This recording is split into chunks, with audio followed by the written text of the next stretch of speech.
Hello there, students and friends. This video focuses on high-order thinking skills type of test questions involving topics on impulse, momentum, and kinetic energy. So just watch and learn.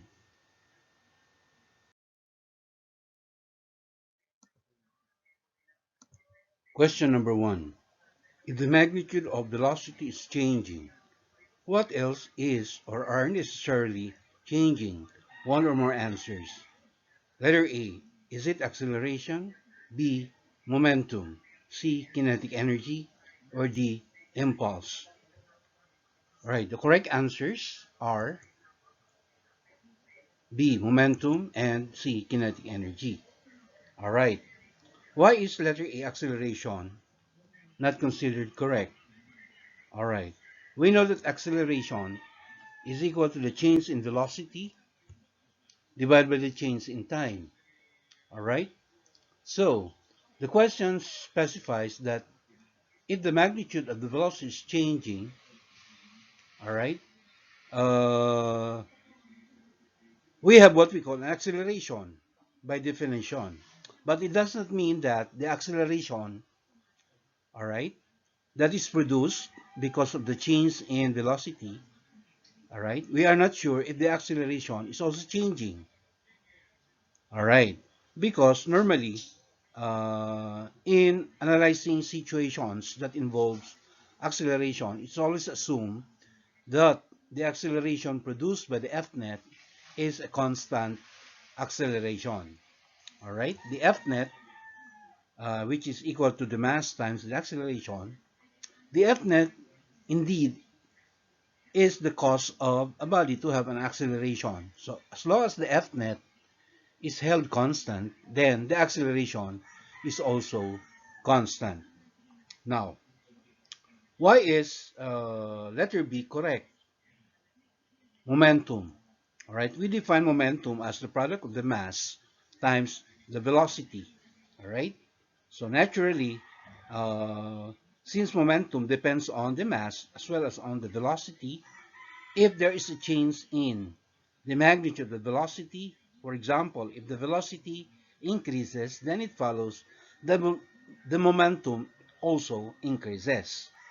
All right, if there is a change in the velocity or there is a delta v, it follows that there is also a delta p or change in momentum.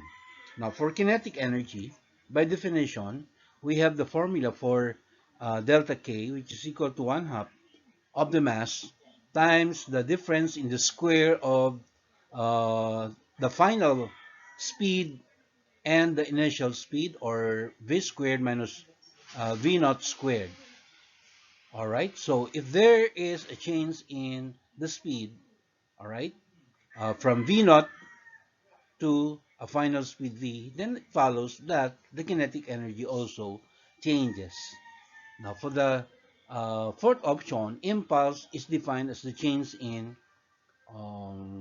momentum. All right, that is a symbol for impulse, equals delta p, which, all right, actually is also equal to the product of the force F and the time of interaction delta t. All right. So if uh, just like in the case of letter A, all right, we said that it is the net force that causes a body to have an acceleration or a change in velocity and therefore a change in momentum. But just because the velocity is changing doesn't follow that there is also a change in impulse. Okay, emphasizing once again that it is the impulse that causes change in momentum or change in velocity.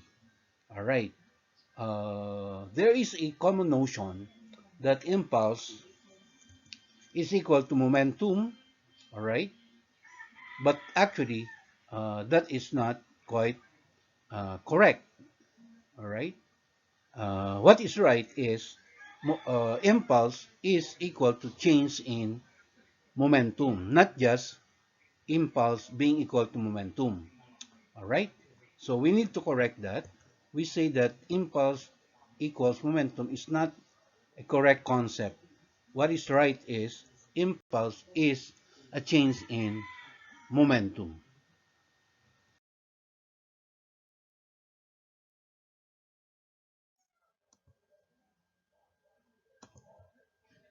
Question number 2. If the mass of a sliding block is doubled and the speed is halved, what happens to the momentum and kinetic energy of this mass? So we have here the choices, A, B, C, and D. All right. So let's analyze by saying that the initial momentum of a body, denoted here by P1, of course, is the product of its mass, M1, and its velocity V1. So let's suppose that uh, a body, okay, for simplicity, has a mass that is equal to 1 unit, all right? And its velocity also has or is equal to 1 unit, and therefore the initial momentum of the body we say is equal to 1 unit. Now, if you're going to double the mass, all right, and uh, divide the speed or the velocity by half, then its final momentum P2 would be, all right, uh, 2 times 1 half. And that will give us the momentum P2 being equal to 1 unit as well. So as you can see, there is no difference between the initial momentum and the final momentum. All right. That is why, uh, all right, our answer should be that the momentum is unchanged. But let's look at also the effect on kinetic energy. All right. Again, assuming that um, the mass of the body is equal to 1 unit and the speed is equal to 1 unit as well. And based on the formula for kinetic energy, 1 half mv squared, we say that the initial kinetic energy of the body is equal to zero point 0.5 kinetic energy unit.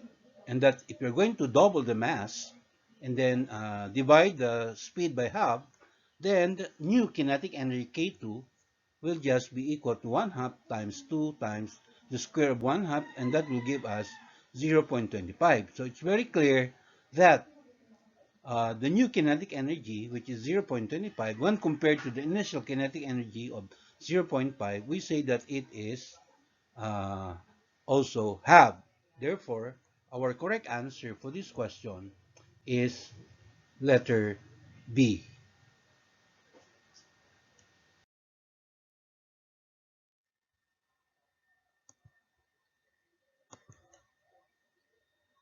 Question number 3. A high-speed plane and an innocent bird had a head-on collision. Which of the following would be equal for the plane and the bird? We are looking for one or more answers. Okay? The key to this question is in fact Newton's law of interaction. Okay? Where we can imagine that the force exerted by the plane on the bird, okay, must just be equal to the force exerted by the bird on the plane. All right? So we are going to look at the choices or the options.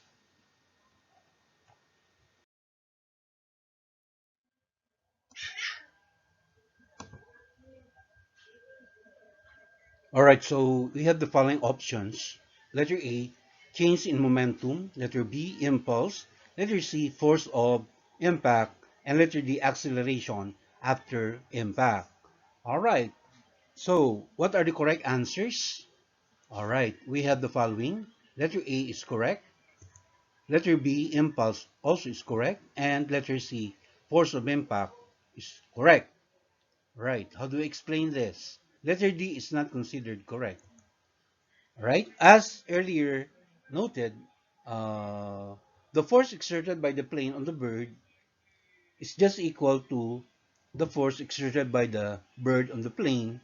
All right, following the law of interaction or Newton's third law. All right. So that is the reason why letter C is accepted as a possible answer. Likewise, we define impulse as the product of the force F multiplied by the change in time or time of interaction. So during the collision between the plane and the bird, we say that the time of contact, all right, is the same, all right. Uh, the impulse, therefore, all right, the impulse depends on the force. And since we earlier said that the force on the plane is just equal to the force on the bird, therefore the impulse that they get, okay, must also be the same or equal. So that explains why letter B is correct. And since impulse is also a change in momentum, delta P equals impulse, then it follows that letter A is also correct. All right. Why not letter D? Okay, by definition, we have acceleration. For example, acceleration of the plane is just equal to the force divided by the mass of the plane. So we know that the mass of the plane is compared to the mass of the bird. Of course, it's uh, a large amount of mass. All right, and we emphasize that in our equation here. The big M, all right, emphasizes the fact that the mass of the plane is so huge compared to that of the bird. Having the same amount of force F, all right, okay, so we say that small amount of force divided by a large amount of mass will, in effect, produce a relatively very small amount of acceleration, all right? And this is uh, quite obvious because during the collision, the plane, okay, we can hardly notice the acceleration, if ever, uh, that the plane would have, all right, because it is negligible, very small amount of acceleration, all right, compared to that of the bird. Okay, since the mass of the bird is, comparatively speaking, all right, is very small. So the same amount of force divided by a very small amount of mass, then the acceleration of the bird, emphasized here, would be very large. And again, that is pretty obvious during the collision. It is the bird that will undergo large amount of acceleration after the impact. All right? We say that the bird's acceleration is much greater than that of the plane.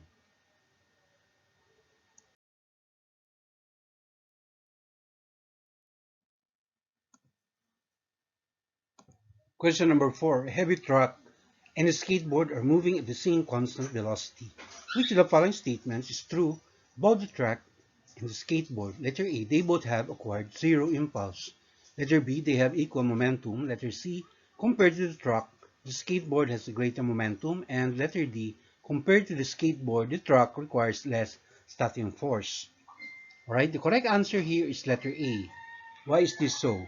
We know that a constant velocity means acceleration is zero, and that is because also of the F net acting on it is also equal to zero. And since impulse, okay, is equal to the product of the force, which is the F net, multiplied by the time of interaction, if the F net is zero, then it follows that the impulse must also be equal to zero. That's why letter A is correct. But letter B as well as letter C are incorrect. Okay, we know that the mass of the truck is a lot greater compared to the mass of the skateboard. Having the same velocity, therefore, we say that the momentum of the truck is a lot greater than the momentum of the skateboard. Now, for letter D, uh, the starting force depends on, okay, the amount of mass, okay, of the body here, okay, obviously the mass of the truck will undergo the greater change in momentum, even if the velocity of the truck and that of the skateboard, okay, are the same. Okay, more force is required to stop the truck. Okay, greater F requires or is required so that a bigger mass for the truck would undergo, okay, a bigger change in momentum.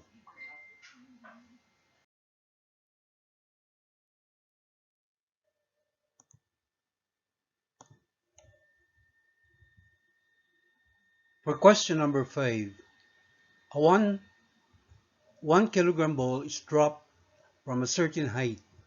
It hits the floor with a downward velocity of 2 meters per second and bounces with an upward velocity of 2 meters per second. What is the ball's change in momentum? Is it letter A, 4 kilogram meter per second upward? Or is it letter B, 4 kilogram meter per second downward?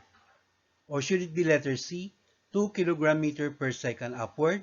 Or option D, 0? Okay, so our answer is letter A.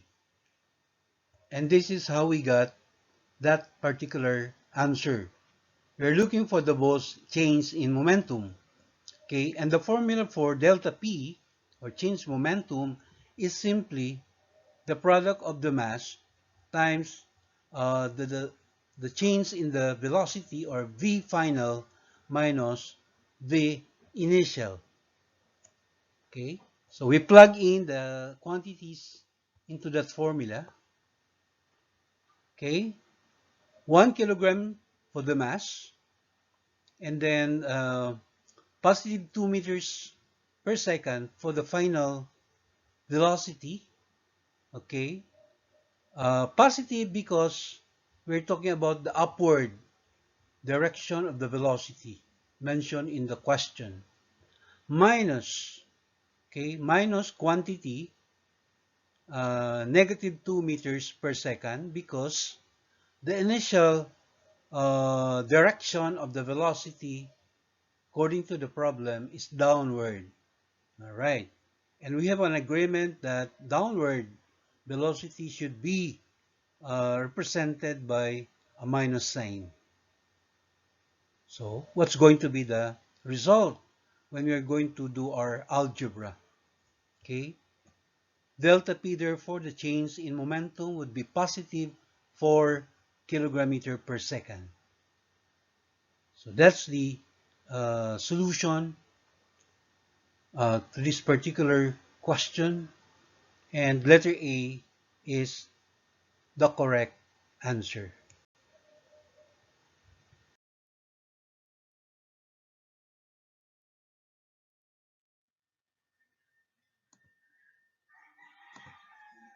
Question number 6.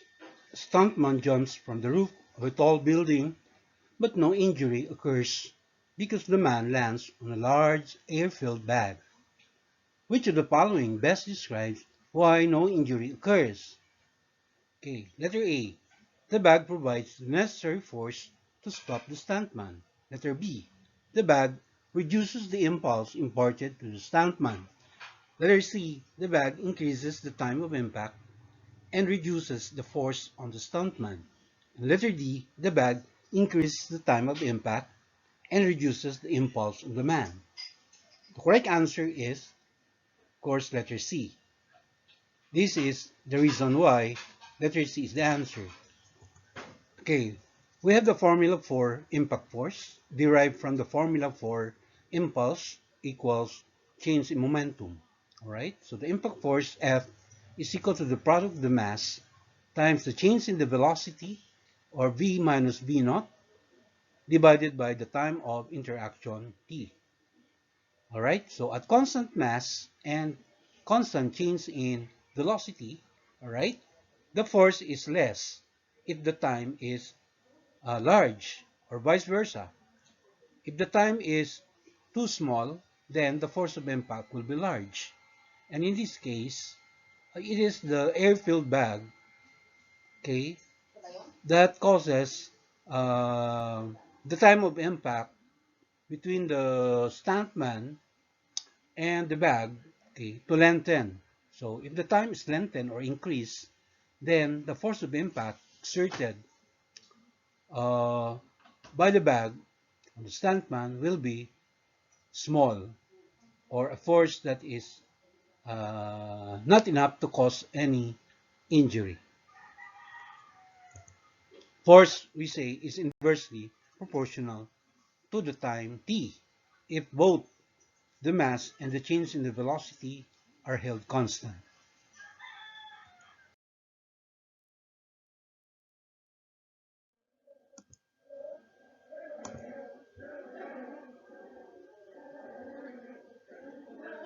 Our last question, number 7, the laws of conservation of momentum and the kinetic energy conservation are valid only if the type or types of collision is R. So which among these choices, A, B, C, and D, okay, are correct? Our answer is letter C. Okay? Kinetic energy conservation is valid only if the type collision is elastic, while the momentum conservation is valid for both elastic as well as inelastic collision.